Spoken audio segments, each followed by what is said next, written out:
holding on to me. Bonjour tout le monde, bienvenue sur ma chaîne, j'espère que vous allez bien en cet automne un peu frisqué. Voilà, on se retrouve pour une vidéo recette avec des recettes que j'adore faire pendant l'automne. Une tarte aux pommes, un cake chèvre noix et enfin le chocolat chaud qui vous réchauffe.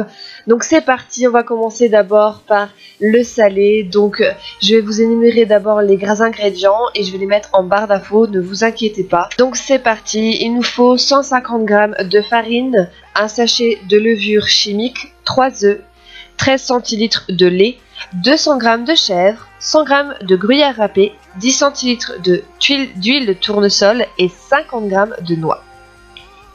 Donc tout d'abord, il faut préchauffer votre four à 180 degrés ou thermostat 6. Après avoir concassé les noix et coupé donc la bûche de chèvre, on va pouvoir commencer. Comme vous pouvez le voir, on va mélanger les œufs, la levure et la farine directement. Après avoir obtenu une pâte assez homogène, vous devez faire chauffer à feu doux, vraiment très doux, votre lait. Il ne faut pas qu'il brûle et après vous l'incorporez petit à petit à votre pâte. Puis vous incorporez l'huile, puis le lait, puis l'huile. En fait, il faut vraiment le faire en petite quantité, il ne faut pas se presser, il faut le faire vraiment doucement et vous allez le voir. À fur et à mesure, la pâte va se former d'elle-même. Ensuite, on met le gruyère. On termine par le chèvre et les noix. Et vous avez terminé votre cake salé. Donc, après avoir terminé ça, vous le mettez dans un moule en silicone. Vous l'enfournez dans un four pendant 45 minutes, toujours à 180 degrés. Vous le piquez à la fin pour voir s'il est bien cuit. Et je vous propose de ajouter une salade pour accompagner. C'est parti pour la deuxième recette qui est une tarte aux pommes. Je vais vous mettre les ingrédients aussi en barre d'infos et juste là. Donc il faut d'abord préchauffer votre four à 180 degrés et éplucher 2 pommes en morceaux qu'on va mettre dans une casserole sur un feu doux et ajouter 20 centilitres d'eau et du sucre. Et ce qui va faire en fait, on va obtenir à force à peu près après 15 minutes de cuisson une compote qu'on va mettre au fond de la pâte sablée qui avait été préalablement piquée. Et on va donc après avoir épluché les restes des pommes en fines lamelles également, coupées en fines lamelles, qu'on va mettre directement sur la tourte en forme de rond. Vous faites comme vous voulez.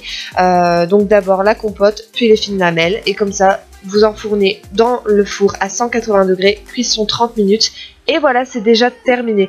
Donc c'est pas aussi rapide que la vidéo, hein, je peux vous assurer. C'est un petit peu plus long, mais à la fin, on obtient ce qu'on a envie. Moi, je vais vous avouer, je n'aime pas trop la tarte aux pommes. Donc je le fais vraiment par plaisir de partager ce que j'aime aux gens. Voilà. Et voilà le moment détente qu'on attend tous, un chocolat chaud quand il fait froid. Et on va utiliser du Kinder.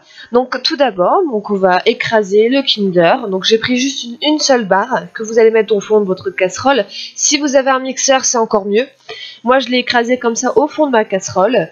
Je mets à peu près la quantité que j'ai envie de boire de lait directement dans ma tasse, que je transverse directement dans ma casserole. Je fais chauffer à feu doux jusqu'à temps que la température que j'ai envie d'avoir pour mon chocolat.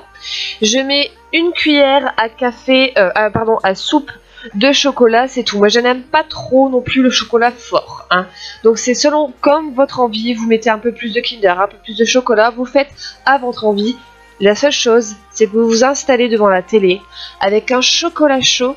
Vous avez déjà mangé votre cake salé. Vous êtes allongé devant la télé avec votre chocolat chaud, votre morceau de tarte aux pommes. Et je vous souhaite un bon appétit. Et je vous dis à bientôt pour une prochaine vidéo. Je vous embrasse fort. Et ciao mes citrouilles!